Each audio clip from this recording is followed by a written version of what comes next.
ressemble beaucoup à la Terre par sa taille et sa masse. Néanmoins, le rapprochement s'arrête là. Il s'agit en effet de la planète la plus chaude du système solaire. Grâce à un effet de serre puissant, sa surface est maintenue à une température moyenne de plus 470 degrés Celsius. Elle tourne sur elle-même lentement et en sens inverse de celui habituellement observé.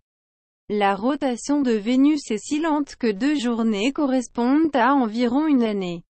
Le cycle diurne est de 116,75 jours terrestres alors qu'elle effectue sa révolution autour du Soleil en 224,7 jours terrestres. Le noyau de Vénus, constitué de fer et de nickel, serait formé de 2 parties. Un noyau central solide, probablement entouré d'un noyau externe liquide.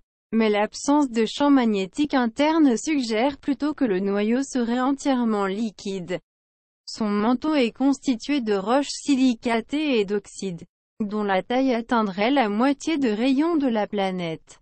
Au-dessus se trouve une fine couche silicatée qui constitue la croûte, dont l'épaisseur serait d'environ 20 km. Les plaines recouvrent 70% de sa surface.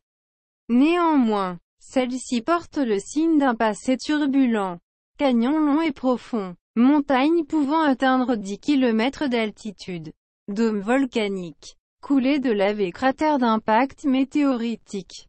Son atmosphère épaisse est essentiellement constituée de dioxyde de carbone, avec une pression atmosphérique 92 fois plus élevée que celle de la Terre.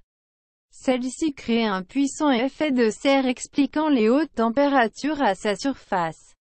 Elle tourne très vite et de façon rétrograde, ce qui a pour conséquence des vents de plus de 360 km/h en altitude au-dessus de l'équateur.